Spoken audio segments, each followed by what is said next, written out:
I got a lot of comments because I said the EQ is useless. But you were telling me that this EQ is different and that I have misunderstood the concept of this EQ.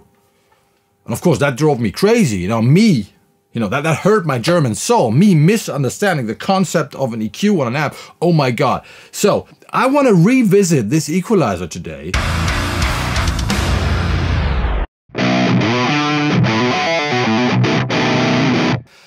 The MESA Boogie Mark series of amps, boys and girls. From Mark II to, where are we now, Mark V or something? Legendary amps.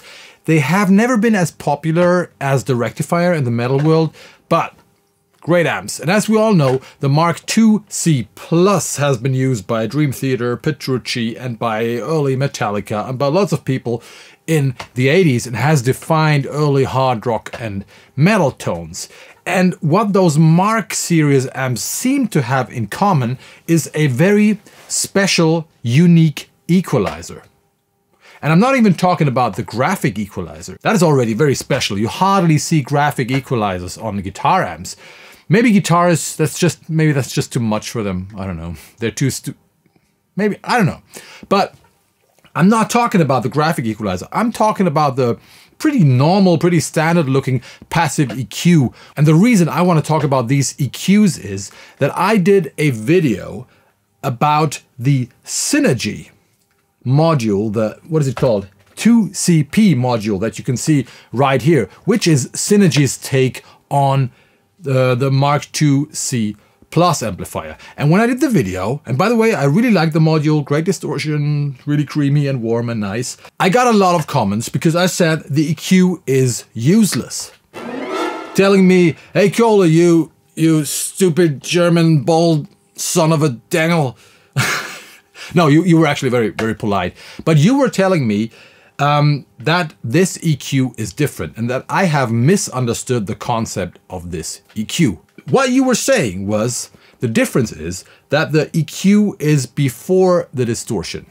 So the EQ defines which frequencies go into the distortion. So you should not regard the EQ as a normal post-distortion EQ, which is shaping your overall frequency response, but more as some kind of distortion shaping tool, kind of like a boost pedal or a tube screamer or something like this. So EQing with this EQ is more like EQing your DI track. And we all know that what might be 10 dB of EQ on a DI track is 1 or 2 dB on a distorted track. A distorted guitar signal is basically filtered pink noise. So of course, this EQ is less effective, but it also does something else. It shapes your distortion. It does not shape your frequency spectrum. So having learned this, I want to revisit this module right now and check out only the EQ. By the way, if you want to see my original video, I'll put a link somewhere up here. And I want to revisit this equalizer today and find out, first of all, if you are right and if I was wrong. And secondly, if I would actually use different settings now knowing more about the concept of this EQ, or if I still use the same settings, because sometimes wisdom doesn't matter. So here we go. The graphic EQ is turned off. The passive EQ, the normal EQ, everything is set to noon. Sounds like this.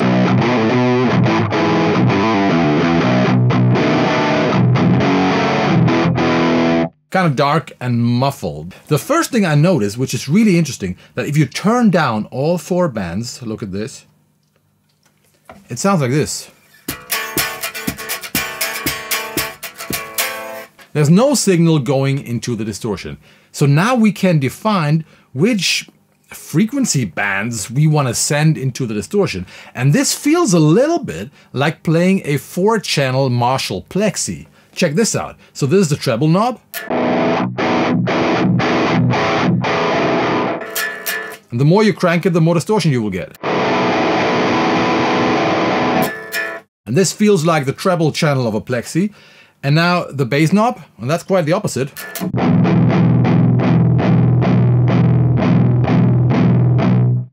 And the middle is somewhere in between, but closer to the high, so the treble. Presence, nothing happening. So this seems to be different. Little spoiler, I still haven't found out what the presence knob is doing. Maybe it depends on the other, I don't know. It's not doing anything anywhere really. This means we can now define how much bass, middle and treble we send into the distortion. And that's what you've been telling me. So let's just add some treble. Some mids. Or let's say some mid distortion. And a touch of bass. And you see, the more bass I add, the more loose and less tight the distortion gets.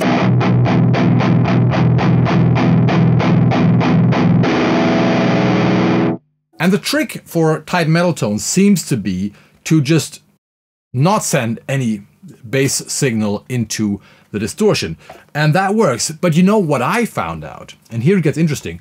At least on this module here, if you crank the treble, and this is what you want to do if you want to have a tight metal tone.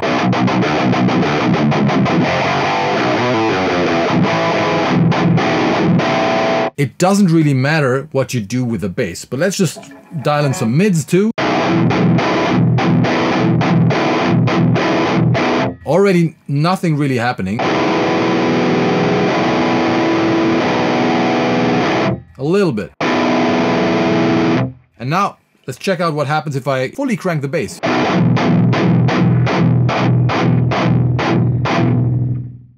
Almost nothing.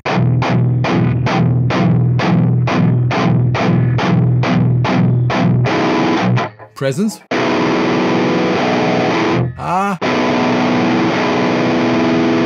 Touch of something. I'll just leave it cranked. So this is interesting. You are right about those four knobs defining the distortion. But, you know, as soon as you crank the treble, and that is what I did in my video, the other knobs basically don't matter anymore, especially the bass. Even knowing how this works, I'm ending up with the same settings, which means you don't have to be smart to dial in some cool guitar tones. I'm not smart. And now that we have defined the distortion, it's time to turn on the graphic EQ again, because this actually shapes our frequency, spectrum, and makes it sound metal.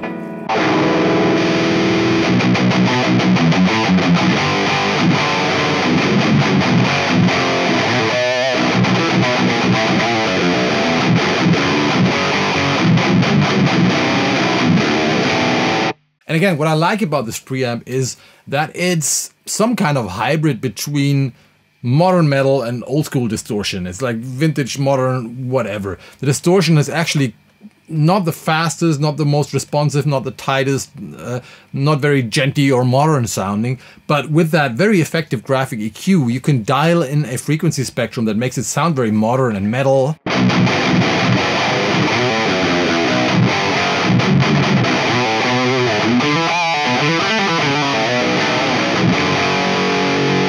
So that's a nice combination. I'm using the typical V shape for the EQ, what everybody is doing. You know, in the 80s, people went a little too far, like.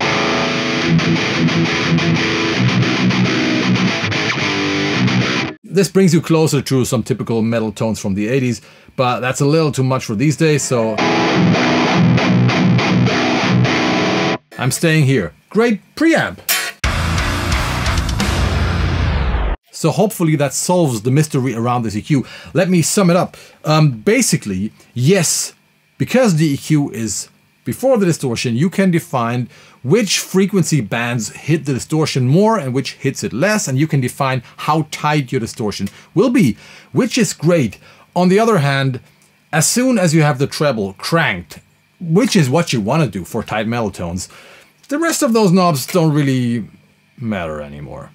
You know, so yes, you were right, and yes, I was right. Fair enough. That's a compromise, right? So that makes me sleep better. You know, that makes me sleep better. You know what? I haven't told you about my setup because I'm actually playing some vintage speakers right now. I haven't told you. I'm planning to do a video about them. You know what I'm playing? I'm not playing vintage 30s or any contemporary speakers, I'm playing some Goodman's speakers that are even older than me. And that means a lot. Goodman's Power Ranger. Those speakers really sound nice. They're 40 years old. Apparently they are the speakers that were used on the early Black Sabbath albums. I don't know. Ian from the UK sent them to me, and at least one of those speakers he sent sounds really cool. So I'm doing some experiments with them. They're extremely warm sounding, have a thick lower vocal mid-range.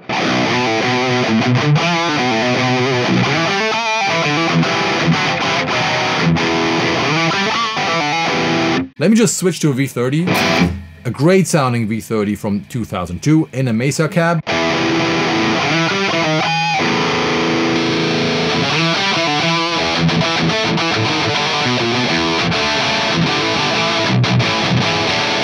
And back.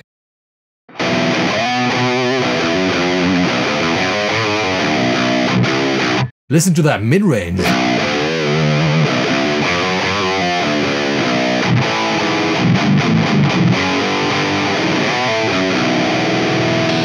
V30.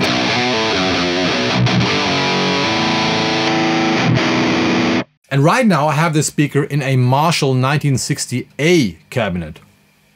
Anyway, so that was a little spoiler. I think I have to do a video about the speakers, and I think I have to make some IRs. Who wants to see some IRs and make me rich and famous? Let me know. Cool speakers. And if you pair them, by the way, if you pair them, I also got, you see this? I got the Friedman preamp here. It gets even smoother.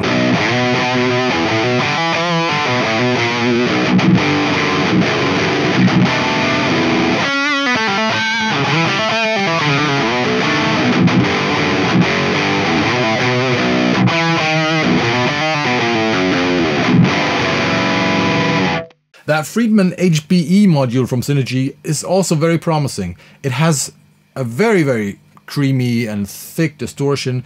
Not very modern sounding, but I think it is great for solo work. I can't play solos, but for people who can play solos, not me. Or for like crunchy tones, it's a nice distortion. It sounds really warm. It doesn't sound as modern as the other ones. Let's just switch back to the Mesa Boogie.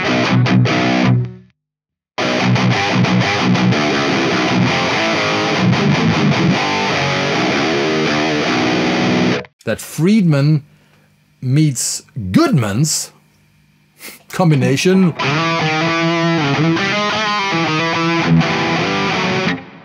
If you're into vocal mids,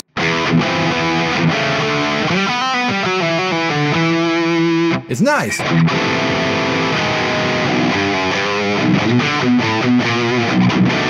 Maybe not with this guitar. Wait a minute.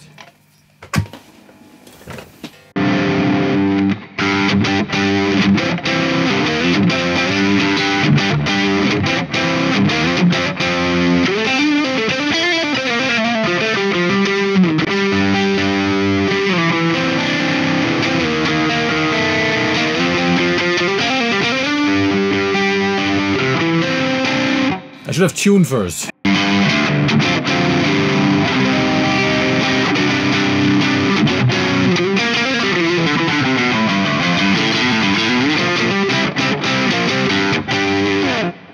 The Nighthawk is great. What a nice twang.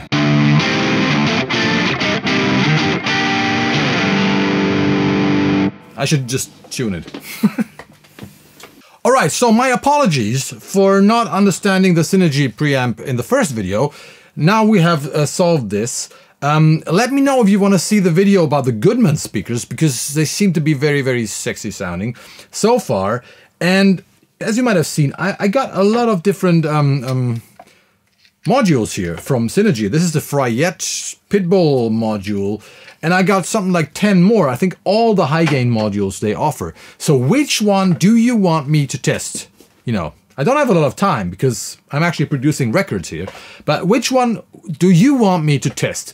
Please leave a comment and let me know which of all those high gain modules. Soldano, there's another Engel, the Powerball, I think. The Friedman, there are two Fryette modules. There's another Dietzel one, I think the Dietzel VH4. And another Bogner one, Ecstasy, and even more stuff. So let me know which one you want me to play, and maybe I will listen to you. Goodman speakers, Synergy, enough said, right?